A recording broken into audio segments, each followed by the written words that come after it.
جب حضرت عمر رضی اللہ تعالیٰ عنہ کو خنجر لگا، خنجر حج سے واپس آ رہے تھے تو ایک جگہ آرام کے لیے لیٹے، کہنے لگے اللہم کبر سنی ورق عظمی وانتشرت رعیتی فاقبضنی الیک، میرے رب میں بوڑھا ہو گیا ہوں، ہڈیاں کمزور ہو گئی ہیں، حکومت چلانے کی ہمت نہیں ہے، مجھے اپنے پاس واپس بلا لے۔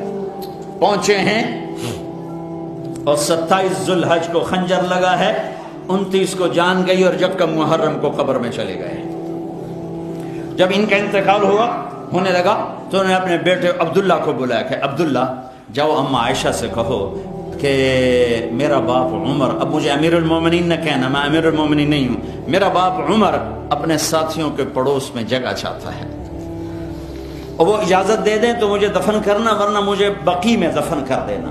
عبداللہ بن عمر آئے تو حضرت عائشہ رو رہی تھی، سب کو پتہ چل گیا تھا کہ اب بچنا مشکل ہے، تو عرض کی اماں جان میرا باپ عمر اپنے ساتھیوں کے پڑوس میں جگہ چاہتا ہے۔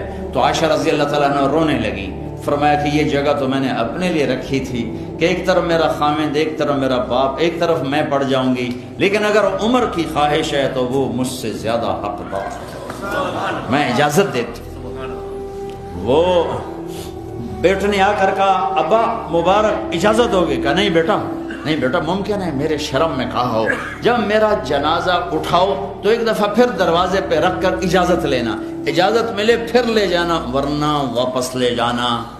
تو موت کے قریب حضرت علی اور حسن آئے حال پوچھنے، تو گھبراہٹ تھی، تو حضرت علی نے فرمایا موت سے ڈر رہے ہو؟ کہا نہیں موت سے نہیں، موت کے بعد والی گھاٹیوں سے۔ تو جب موت کو محسوس کیا تو بیٹے کے گود میں سر تھا، تو فرمایا بیٹا مجھے زمین پہ ڈال دے، تو اس کو اچھا نہیں لگا، اس نے پنڈلی آگے کر کے یہاں رکھا، کہا بھائی حق تیرا ناس ہو، میں کیا کہہ رہا ہوں، زمین پہ ڈال دے۔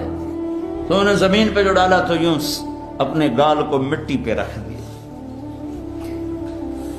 سارے صحابہ مرید ہیں، ایک صحابی مراد ہے، مرید طلبگار، مراد جس کو طلب کیا گیا۔ آپ نے کسی کو نہیں اللہ سے مانگا سوائے عمر کے، اے اللہ 2 عمر میں سے ایک دے دے، یا بن ہشام دے دے یا بن خطاب دے دے، اور مجھ سے پوچھتا ہے تو میں ابن خطاب مانگتا ہوں۔ آپ نے جمعہ کی رات جمعرات کی رات کو یہ دعا مانگی اور جمعرات کو عمر کلمہ پڑھ گئے۔ ہاں سارے مرید یہ مراد، اور سر مٹی میں۔ میدان عرفات میں میرے نبی نے فرمایا میرا اللہ میرے تمام صحابہ کو دیکھ کے خوش ہو رہا ہے اور عمر پہ خاص طور پہ خوش ہو رہا ہے۔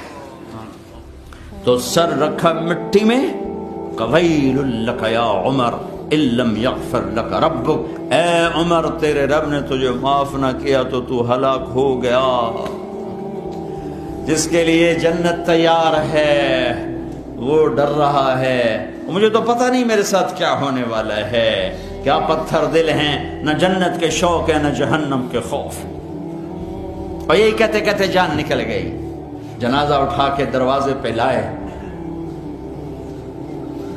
بیٹے عبداللہ بن عمر آگے بڑھے، کہا اماں جان میرا باپ دروازے پہ حاضر ہے، اندر آنے کی اجازت چاہتا ہے۔ تو حضرت عائشہ نے چادر لپیٹی اور روتے ہوئے فرمایا مرحبا بعمر، عمر کے لیے دروازہ کھلا ہے، اور باہر نکل گئیں۔ اندر گئے، قبر کھودی جا رہی تھی، تو اس وقت عبداللہ بن عباس فرماتے ہیں میرے کندھے پر کسی نے ہاتھ رکھا، میں نے مڑ کے دیکھا تو علی کھڑے تھے اور کہہ رہے تھے عمر مجھے پتا تھا یہاں تیرے سوا اور کوئی نہیں آ سکتا، چونکہ میں نے ایک دفعہ نہیں میں نے ہزاروں دفعہ سنا میرے نبی نے کہا میں ابو بکر اور عمر گئے، میں ابو بکر اور عمر آئے، میں ابو بکر اور عمر بیٹھے، میں ابو بکر اور عمر اور کھڑے ہوئے، مجھے پتا تھا تو یہیں آئے گا۔ اے اماں عائشہ کو یہ سعادت ہے کہ ان کے حجرے میں کائنات کے سب سردار آرام فرما رہے ہیں، اور دائیں بائیں ابو بکر اور عمر آرام فرما رہے ہیں۔